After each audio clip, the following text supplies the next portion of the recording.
গুনাহ হয়ে গেছে। মুহতারাম হাজিরিন, আপনার দ্বারা আমার দ্বারা অসংখ্য গুনাহ হয়, অসংখ্য গুনার জন্য তওবা করি না, কিন্তু সাহাবায়ে আজমাইনকে নবী এমন করে শিক্ষা দিয়েছিল। একজন সাহাবীর শানে আল্লাহ তাআলা এমন সুন্দর সুন্দর আয়াতে কারিমা নাজিল করে আল্লাহ তাআলা জানিয়ে দেন। সমস্ত সাহাবীদের শানে আল্লাহ আয়াত নাজিল করে জানিয়ে দেয় যে আমার একজন সাহাবীর প্রতি আমি আল্লাহ খুশি হয়েছি, তারাও আমি আল্লাহর প্রতি খুশি হয়েছে, তাদেরকে আমি আল্লাহ জান্নাতওয়ালা বানাইয়া দিছি। বলুন সুবহানাল্লাহ। তাহলে নবীর উম্মত হলাম আমরা, তাহলে আমাদের জীবনের গুনাহগুলো ক্ষমা করা দরকার আছে কিনা বলেন? জোরে বলেন, গুনাহগুলো ক্ষমা করা দরকার আছে কিনা বলেন? আপনাকে একটা উদাহরণ দেই। মুসলমানদের সর্বপ্রথম যুদ্ধ ছিল বদরের যুদ্ধ, এটাই তো, হ্যাঁ কি যুদ্ধ বলেন? বদরের যুদ্ধ ছিল। মুসলমান সর্বপ্রথম বদরের যুদ্ধ করেছিল। বদরের যুদ্ধের ভিতরে সাহাবাই কেরাম কয়েকজন ছিল? মাত্র 313 জন সাহাবাই কেরাম ছিল। কিন্তু আজকে গোটা পৃথিবীর দিকে ডাইনে বামে সামনে পিছনে তাকাইয়ে দেখেন, টুপিওয়ালা দাড়িওয়ালা মানুষের অভাব নাই, কিন্তু এত মানুষ থাকার পরও, মুসলমান থাকার পরও ইহুদি বেঈমানদের হাতে মুসলমান মার খাচ্ছে কিনা বলেন? খাই না? এই জন্য কবি বলেছেন, লাখো মুমিনহু মাগার ঈমান মে কামিল নেহি, ঈমানদার মানুষ নাই। অথচ বদরের 313 জন সাহাবাই কেরাম যুদ্ধের ময়দানে যখন চলে গেলেন, আল্লাহর নবী সিজদায় পড়ে কান্না করেছিলেন আর বলেছিলেন, গো মালিক, ও মালিক, 313 জনকে যুদ্ধের জন্য পাঠাইয়া দিলাম। আল্লাহর জমিনে সিজদায় পড়ে আল্লাহর নবী কান্না করেছেন, যদি 317 জন যদি বিজয় লাভ করে, তাহলে গোটা পৃথিবীর ভিতরে তোমার ইসলামের দাওয়াত আমি পৌঁছাইতে পারবো। আর এই 313 জন সাহাবী যদি দুনিয়া থেকে শেষ হয়ে যায় মালিক, তাহলে আমি দ্বীনের দাওয়াত কারো কাছে পৌঁছাইতে পারবো না। আল্লাহর নবী সিজদায় পড়ে কান্না করেছেন। একদিন দুই দিন নয়, অসংখ্য দিন আল্লাহর নবী কান্না করেছেন। কান্না করতে করতে আল্লাহর এত পরমেন মায়া লাগা গেল। মায়া লাগার কারণে আমার আল্লাহ নবীকে ডাক দিবেন, পয়গম্বর আপনি মাথা উঠান, আমি আল্লাহ ঘোষণা দিলাম বদরের যুদ্ধের ময়দান মুসলমানদেরকে আমি আল্লাহ বিজয়ী দান করব। জোরে জোরে বলুন সুবহানাল্লাহ। তাহলে 313 জনকে বিজয় কে দান করেছেন? সকলে জবান খুলে বলেন, 313 জনকে বিজয় কে দান করছেন? সকলে পিছনে ভাই, সামনে বাবাজিরা, যুবক ভাইরা, সকলে জবান খুলে বলুন, ওই আল্লাহ এখন আছে কিনা বলেন? জোরে বলেন একবার আল্লাহ বলে আল্লাহকে ডাক দেন, আল্লাহু আকবার। আর জোরে ডাক দেন, আল্লাহু আকবার। মুহতারাম হাজিরিন, মুসলিম শরীফের একটা হাদিসের উদাহরণ দেই। আল্লাহর নবীর এক সাহাবিয়া, একজন নারী গুনাহ করেছিল। গুনাহ করার পর নিজেকে সব থেকে বেশি অনুতপ্ত ছোট মনে করেছে যে আমি গুনাহ করে ফেললাম, আমি গুনার জন্য শাস্তি ভোগ করি, গুনার জন্য দুনিয়ার জিন্দিগিতে কষ্ট করতে পারি যদি, তাহলে কবরের জিন্দিগিটা আমার জন্য সফলতা হবে। সাহাবী নারী কি করেছিলেন? আল্লাহর নবীর কাছে এসে বলেন, ইয়া রাসূলুল্লাহ, আপনি আমাকে পবিত্র করুন। কি বলেছিল? আপনি আমাকে পবিত্র করুন, আপনি আমাকে পবিত্র করুন। নারী এসে বলেন, ইয়া রাসূলুল্লাহ, আপনি আমাকে পবিত্র করুন। আল্লাহর নবী বললেন, মহিলা তোমার কি হয়েছে? মহিলা আবার ডাক দেবেন, ইয়া রাসূলুল্লাহ, আপনি আমাকে পবিত্র করুন। আল্লাহর নবী বললেন, তোমার কি হয়েছে?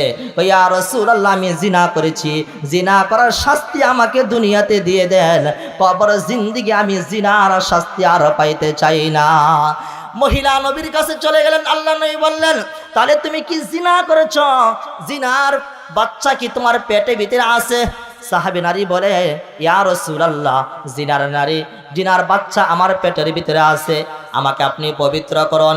আল্লাহর নবী বলেন, মহিলারে, তুমি তো দোষ করেছ, তোমার পেটের বাচ্চা তো কোনো দোষ করে নাই, তাহলে বিচার তোমার হবে, তোমার বাচ্চার বিচারও হবে না, তোমার বাচ্চাকে মাফ করে দেওয়া হবে, তোমার বিচার করা হবে। মহিলা কিছুদিন পরে এসে বললেন, ইয়া রাসূলুল্লাহ, আপনি আমাকে তাড়াতাড়ি পবিত্র করুন। আল্লাহর নবী বললেন, রে মহিলা, এখনো তোমাকে পবিত্র করার সময় হয় নাই, এখনো সময় হয় নাই। মহিলার কিছুদিন পর আবার তার একটা মাসুম বাচ্চা কুলে নিয়ে আল্লাহর নবীর দরবারে আসলেন। আসার পর আল্লাহর নবীকে বলেন, ইয়া রাসূলুল্লাহ, আমি তো গুনাহ করেছি, আমার গুনার গর্ভে থেকে যে বাচ্চাটা দুনিয়াতে আসছে, এই বাচ্চাটা হলো এই বাচ্চা। ইয়া রাসূলুল্লাহ, এই বাচ্চার আপনি কি করবেন? আল্লাহর নবী বললেন, বাচ্চা এখনো নিজের হাত দিয়ে কোনো খানা খাইতে পারে না, বাচ্চা এখন দুধের প্রয়োজন হয়, মার দুধের এখনো প্রয়োজন হয়, তোমাকে এখনো পবিত্র করা যাবে না। আল্লাহর নবী মহিলাকে তাড়াইয়া দিলেন। আবার কিছুদিন পর মহিলা এসে বললেন, ইয়া রাসূলুল্লাহ, এই যে বাচ্চা নিয়ে আসলাম।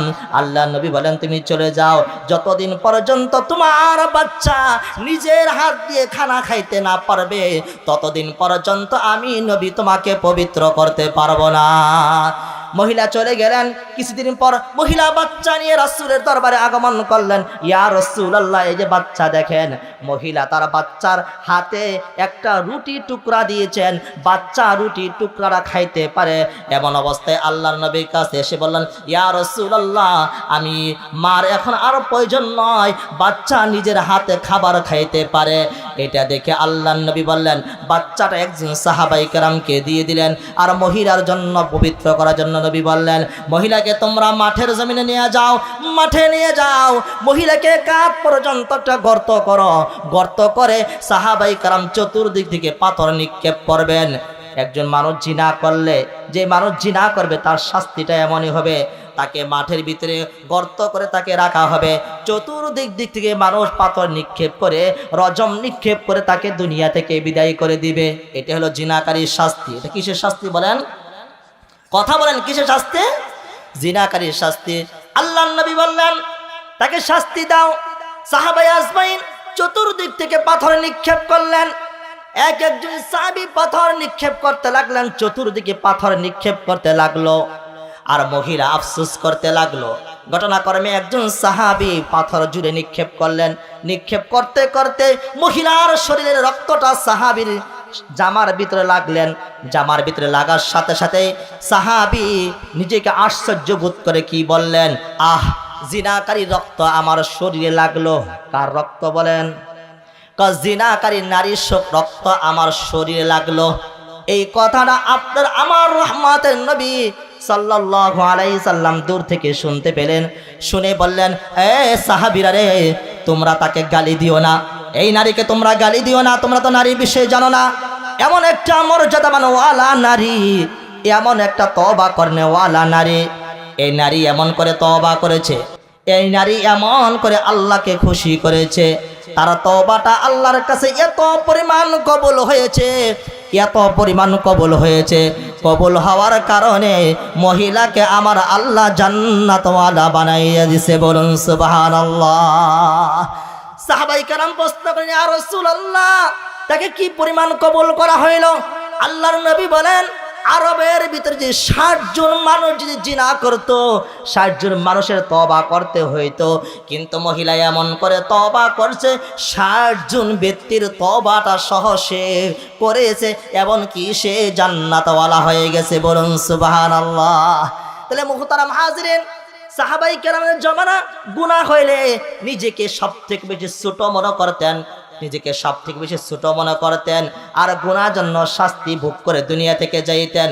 এই জন্য আল্লাহ তাআলা কোরআনুল কারীমের আয়াত নাজিল করে জানিয়ে দেন, রাদিয়াল্লাহু আনহুম ওয়া রাদু আন, আমি আল্লাহ তাদের প্রতি খুশি, তারাও আমি আল্লাহর প্রতি খুশি। বলুন সুবহানাল্লাহ। তাই তো আল্লাহর নবী বলেন, আসহাবিকান নুজুম বিআইহিম ইকতাদাইতুম ইহতাদাইতুম, আমার এক একজন সাহাবী তারকা নক্ষত্র রাজিন নেয়, যার দিকে তাকাবা তোমরা তার মাধ্যমে হেদায়েত পেয়ে যাবা, যার দিকে তাকাইবা তার মাধ্যমে হেদায়েত পেয়ে যাবা। তাই তো নবী বলেছেন, আসহাবিকান নুজুম বিআইহিম ইকতাদাইতুম ইহতাদাইতুম, আল্লাহর নবী বলেছেন সাহাবায়ে কেরামকে দিকে তাকাও, তাকাইলে তোমার হেদায়েতের রাস্তাটা সঠিক হয়ে যাবে। বলুন সুবহানাল্লাহ।